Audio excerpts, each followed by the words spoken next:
이번 강좌에서는 해석기하의 기본 토대가 되어지는 점의 위치, 그리고 그들 사이의 거리를 수학적으로 우리가 어떻게 표현할 것인지 하는 부분에 대한 공부를 하도록 하겠습니다. 자, 지금 또 새로운 용어가 나왔어요. 해석기하라는 용어.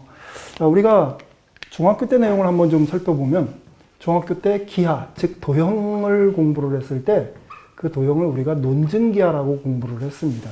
그러니까 유클리드 기하라고도 얘기를 하죠. 여기에다가 함수를 이용해 가지고서 평면 좌표에 대한 개념도 우리가 도입을 해서 얘기를 했는데, 바로 이 논증기하와 평면 좌표의 개념이 같이 어우러진 개념이 해석기하예요. 또 다른 사람들은 데카르트 기하라고도 얘기를 합니다. 여기서 해석이라고 하는 말은 분석한다라는 이야기예요. 우리가 도형을 분석한다. 뭘 기반으로 분석을 하느냐? 위치를 기반으로 분석하는 학문이 바로 해석기하입니다.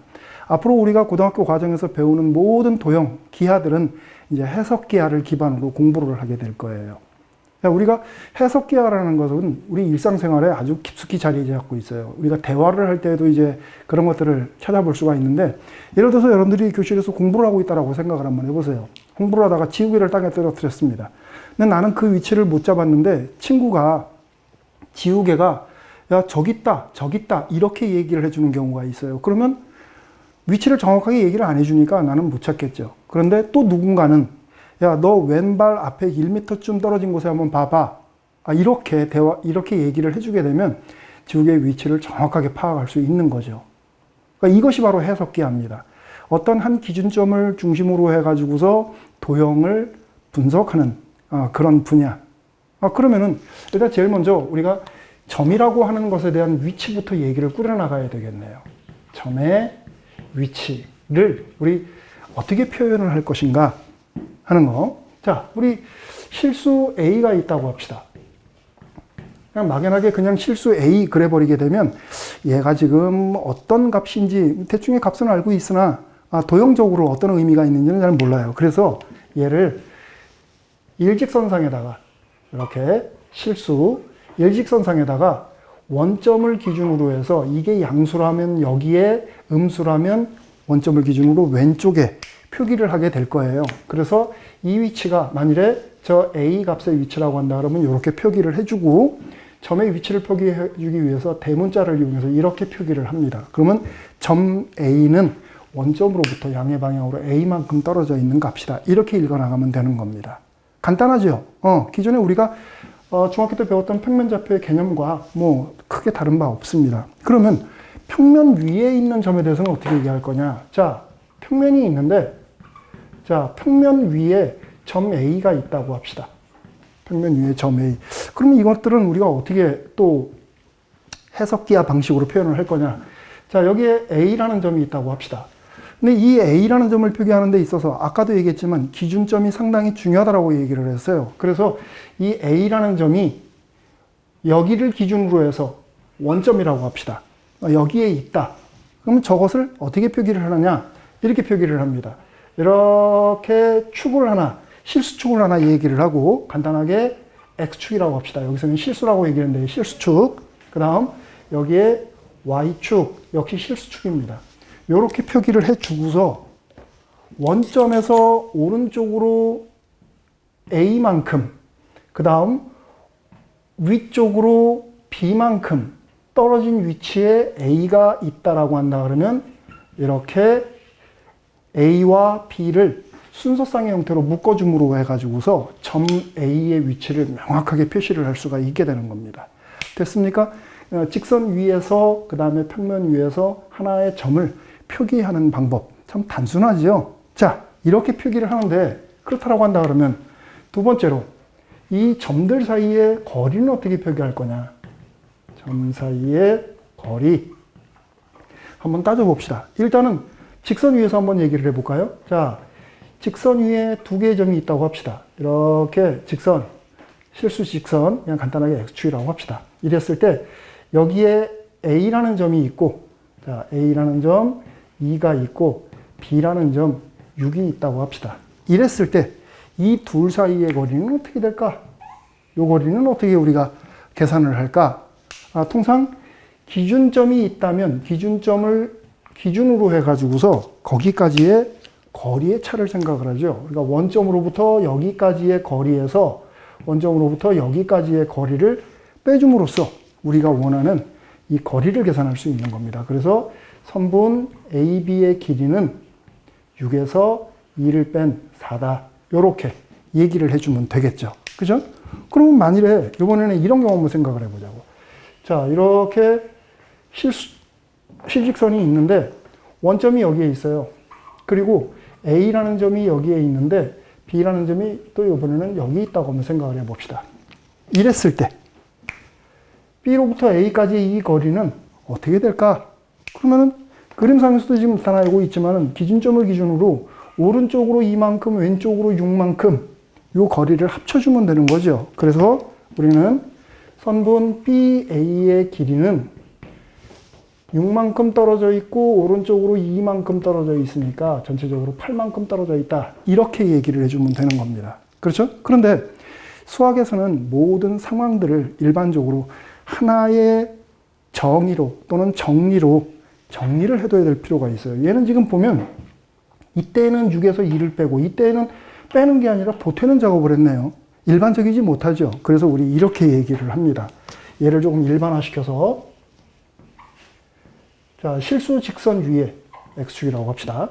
여기에 A라는 점이 x1의 위치에 있고 B라는 점이 x2의 위치에 있다 라고 했을 때 조금 전과 같은 방식으로 우리가 얘기를 하면 A, B 사이의 거리는 원점으로부터 A까지, 원점으로부터 B까지의 거리를 가지고서 얘기를 한다 그랬죠. 근데 여기서는 그 위치값만 가지고서 x1과 x2의 차를 계산을 합니다.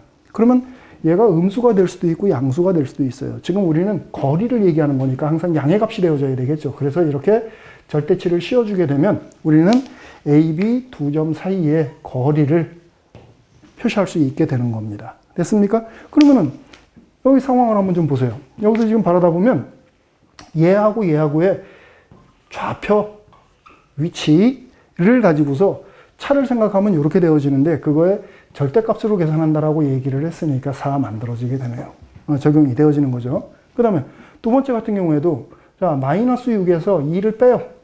빼서 크기를 생각을 해보면 절대값을 생각을 해보면 8이라는 값이 나오는구나. 이렇게 체크가 되겠네요. 그죠? 그래서 직선상에 있는 두 점 사이의 거리는 각각의 위치를 나타내는 좌표값의 차의 크기로 우리는 거리를, 두 점 사이의 거리를 얘기할 수 있다. 됐죠? 단순하죠? 이렇게 우리 직선상의 두 점 사이의 거리를 체크할 수 있는 거고. 자, 두 번째는 평면 위에 있어 두 점 사이의 거리는 어떻게 표현을 할까? 그것도 한번 좀 생각을 해봐야 되겠죠. 자, 우리 여기에 A라는 점이 있다고 합시다. A라는 점 1, 2 그리고 여기에 B라는 점이 있다고 합시다. B, 3, 4 그랬을 때 우리는 이 두 점 사이의 거리를 한번 좀 구해보고 싶어요. 어떻게 할 거냐? 항상 우리가 도형을 읽어나갈 때는 하나의 기준점을 두고서 읽어나간다고 했으니까 이번에도 역시 마찬가지로 원점, 기준점 체크해 봅시다. 자, 여기 우리 원점이라고 할게요. 자, 여기에 원점 5를 두고 얘를 기준으로 해서 기준이 되어지는 축을 이렇게 생성을 시킵시다. 이게 실수, 요것도 실수, 요거를 X축이라고 하고 여기를 Y축이라고 한다면 이때 요 A라는 점과 B라는 점 사이 요 거리는 어떻게 표시가 되어지느냐면 이렇게 쪼개서 얘기를 해주면 되겠다. 요렇게 수선의 발을 내려주면 여기가 바로 1이 되어지는 위치가 되어지는 거죠. X좌표, 아까 우리 읽어나가듯이. 그 다음에 이 위치의 좌표는 3이 되어지겠다. 그죠? 그러면 요 둘 사이의 거리가 2예요. 그죠? 여기서도 마찬가지로 요거의 위치가 2고 요곳의 위치가 좌표가 4고 그러면 요 둘 사이의 거리가 역시 마찬가지로 2예요. 그렇습니까? 그러면 이 사실을 이용을 해가지고서 얘를 계산하는데 이렇게 체크를 하는 거예요. 평면 위에 있는 두 점 사이의 거리를 구할 때에는 이렇게 만들어지는 X 좌표의 차, 거리, 그 다음에 Y 좌표의 차, 거리를 이용해서 이렇게 직각삼각형을 만들어내요. 그래서 우리는 이 길이하고 이 길이를 알고 있으니까 여기 2고 요것도 2예요. 그러면 이 길이는 어떻게 되겠어? AB의 길이는 2루트 2다 하고 이렇게 간단하게 얘기할 수 있게 되는 거겠죠. 그렇죠?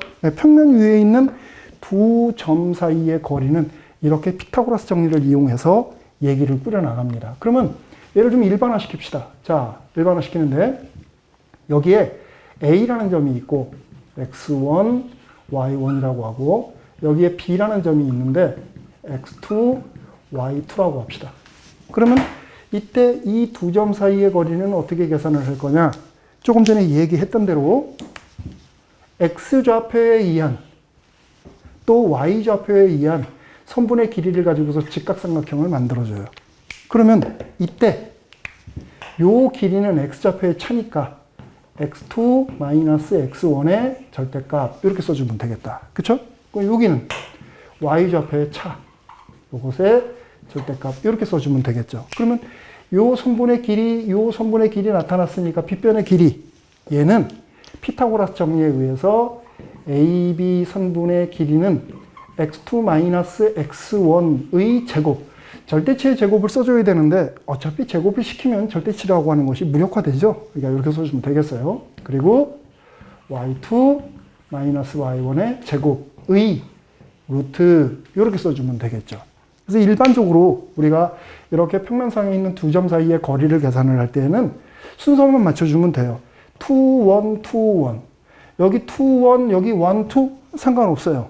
그런데 향후에 우리가 작업해야 될 여러 가지 상황들을 미리 조심하자는 의미에서 이렇게 순서를 맞춰가지고 써놓으면 여러분들이 크게 헷갈릴 것이 없을 것이다. 자, 이렇게 우리는 평면 위에 또는 직선 위에 점이 있다고 했을 때 그 점을 어떻게 표시를 할 것인가, 표시하는 방법, 그 다음에 그들 사이의 거리를 어떤 방식으로 계산할 것인가 하는 이야기를 했습니다. 그러면 이제 이런 것들을 통해 가지고서 간단한 문제 현장에서 우리가 자주 접할 수 있는 문제를 몇 개만 살펴보고 가도록 하겠습니다. 자, 예를 들어서 3개의 점을 줬는데 A라는 점이 1, 2 그리고 B라는 점이 마이너스 4, 5 그리고 C라는 점이 마이너스 2, 마이너스 3이 주어졌다고 합시다.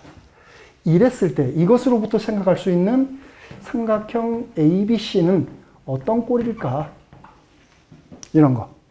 자, 지금껏 여러분들이 삼각형에 관련된 문제들을 좀 많이 풀어왔기 때문에 이런 문제들을 보면 머릿속에 벌써 정리되는 게 있어요. 뭐가 정리가 되느냐면 이런 식으로 삼각형의 꼴을 물으면 얘가 정삼각형인지 아니면 이등변 삼각형인지 아니면 직각삼각형인지 이런 것들 중에 어떤 하나일 것이다라는 것은 충분히 예측이 가능합니다. 그렇죠? 그러니까 이런 것들을 살펴봤을 때 변의 길이만 정확하게 체크를 하면 간단하게 우리가 확인할 수 있는 거죠. 그렇죠? 그래서 변의 길이를 한번 좀 체크를 해보려고. 자, 먼저 AB의 길이부터 한번 계산을 해볼까요? 자, AB의 길이는 얘 빼기 얘 제곱이니까 5의 제곱. 2 빼기 5의 제곱이니까 3의 제곱. 그러면 34가 되어지겠네요. 요렇게. 그렇죠? 또 A와 C 사이의 거리. 자, AC의 거리를 살펴보면 1 빼기 마이너스 2이니까 3의 제곱 되겠죠. 그죠? 그 다음 2 빼기 마이너스 3이니까 5의 제곱. 지금 위에서 계산한 거하고 똑같이 나타났어요. 그러면은 얘는 AB의 길이하고 AC의 길이가 같은 이등변 삼각형이겠네요.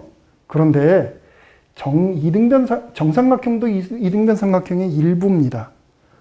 직각삼각형인 경우도 이등변 삼각형의 형식을 취할 수가 있어요. 그죠? 직각을 끼고 있는 두 변의 길이가 같으면 이등변 삼각형이 나올 수 있는 겁니다. 그래서 귀찮더라도 마지막 선분 BC의 길이까지 계산을 해보도록 합시다. 그러면 마이너스 4, 마이너스 2니까 2의 제곱이 되어지는 거고 그 다음에 8의 제곱이 되어지겠죠. 그러면 64, 68이 되어지겠네요. 루트 68. 자, 이게 지금 삼각형의 세 변의 길이에요. 그럼 이들 사이의 관계를 봐야 되는데 이거 제곱시켜서 합치면 이거 제곱한 값 나오네요. 그러니까 주어진 조건에서 우리가 체크할 수 있는 것은 BC 선분의 제곱은 AB 선분의 제곱 플러스 AC 선분의 제곱과 같구나. 따라서 우리는 얘는 BC를 빗변으로 하는 직각삼각형 내지는 또는 각 A가 90도인 직각삼각형이다. 이렇게 결론을 내려주면 되겠다.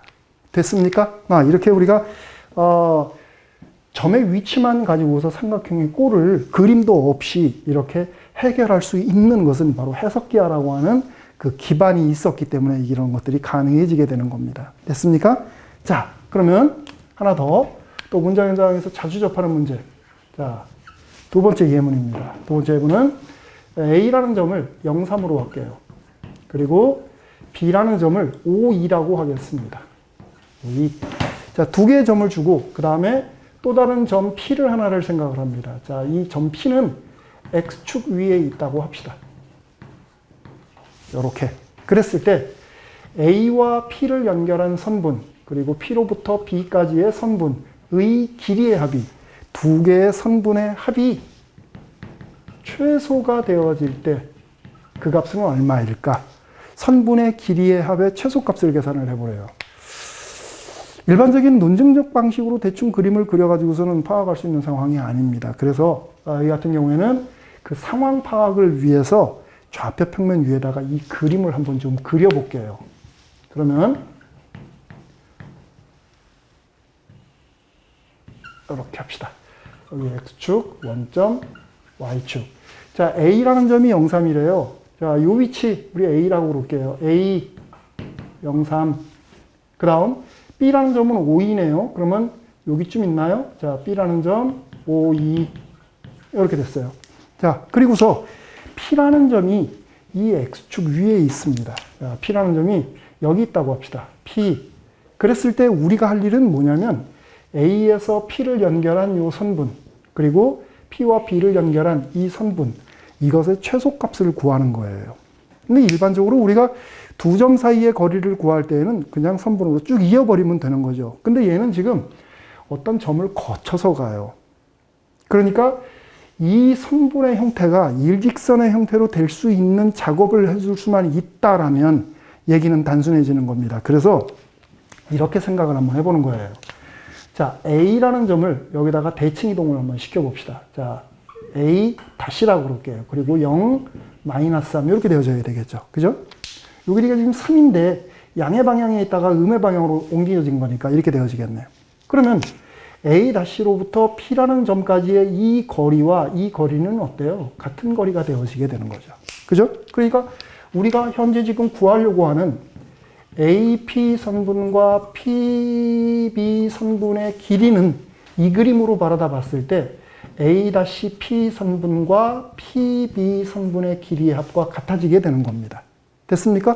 아까 우리가 얘기했던 대로 이렇게 해서 가는 거나 이렇게 해서 가는 거나 같은 거라면 이것의 최소의 길이는 여기서 여기까지의 최소의 길이와 같게 되어지게 되는 거죠. 그죠? 그러니까 결과적으로 걔는 A에서 B를 A-에서 B까지를 연결하는 이런 선분이 되어지게 되는 겁니다. 그렇게 되면 바로 이 위치가 P의 위치가 되어지게 되는 거죠. 그것을 우리가 P-라고 얘기를 한다면 A에서 P-까지 와서 이 위치에서 여기까지 가면 결과적으로 이 길이하고 이 길이가 같은 거리가 되어져 버리게 되는 거니까 우리는 최소 거리를 구할 수 있게 되는 거겠죠. 그렇죠? 그러면 현재 지금 여기에서 이것이 요것일 때가 가장 짧을 때니까 A-P- 플러스 P-B 이렇게 쓸 수 있는 거고 이런 관계가 성립이 되어져야 되겠죠.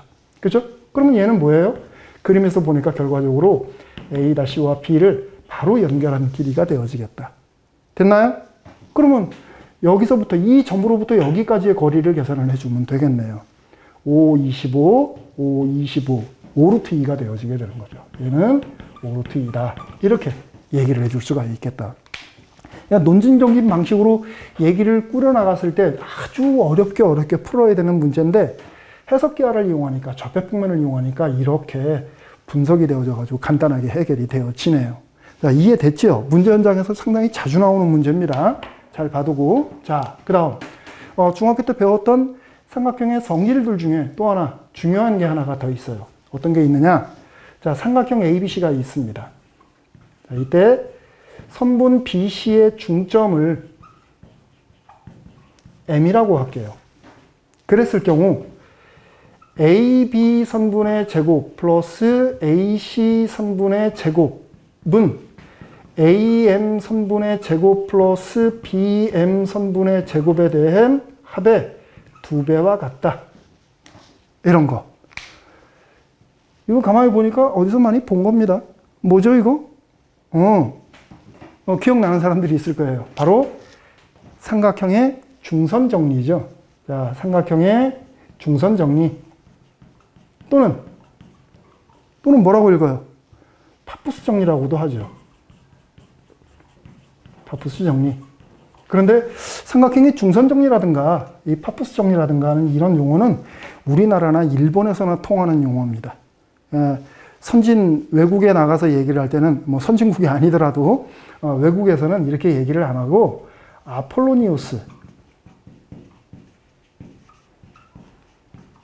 아폴로니우스라고도 얘기를 해요. 아폴로니우스의 정리다. 이렇게 일반적으로 알려져 있습니다. 자, 우리가 이런 삼각형의 중선 정리를 어떻게 증명을 했었던가 기억을 한번 좀 더듬어 보세요. 일단은 그림을 그리겠죠. 자, 삼각형 ABC가 이렇게 있습니다. 이렇게 그릴게요. 자, A, 그리고 여기 B, 여기 C, 이렇게 잡아줍시다. 그리고서는 BC의 중점을 M이라고 한다 했으니까 M, 요 길이 같습니다. 그리고서 A로부터 M을 이렇게 연결한 이런 중선. 그래서 우리가 어떻게 풀었었냐면 A에서 BC 선분 위에다가 수선을 내리그어서 직각삼각형이 3개가 나와요. 이렇게.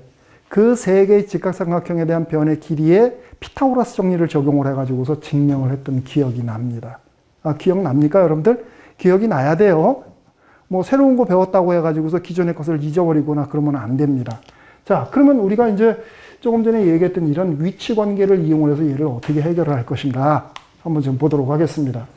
어찌됐건 우리가 위치 관계를 이용해서 얘기를 하려면 세 점의 위치를 정확하게 표기를 할 필요가 있습니다. 그래서 보조선을 좀 그어줄게요. 어떻게 보조선을 긋느냐면 요렇게 BC 선분을 우리 X축이라고 그럴게요. 그 다음 이 중점 M을 지나는 요 선을 Y축이라고 하겠습니다. 그렇게 되면 요 M은 원점이 되겠다. 그렇죠? 그랬을 때 A라는 점을 AB라고 하고 C라는 점을 C0, 그리고 B라는 점을 요 길이하고 같은 건데 방향이 반대니까 마이너스 C0 이렇게 써주면 되겠네요. 됐습니까? 자, 이런 상황에서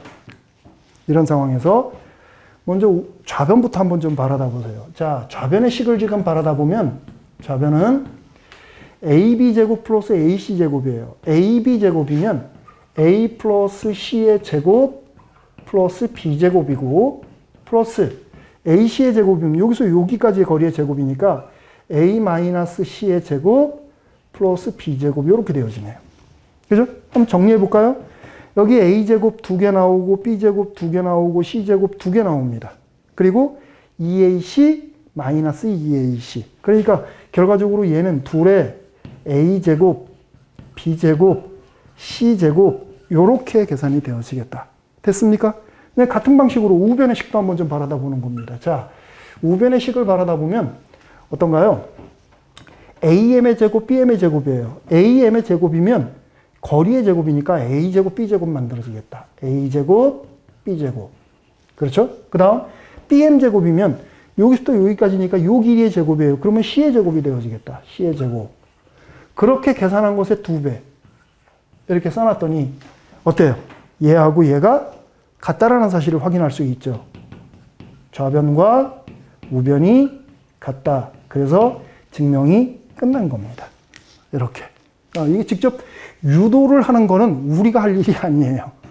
누군가 먼저 공부한 수학 선각자들이 이렇게 만들어 놓으면 우리는 그것을 이해하고 활용만 생각을 해주면 돼요. 네, 증명은, 2단계에서 증명은 이런 정도로 우리가 해결해 나가면 되겠습니다. 어때요?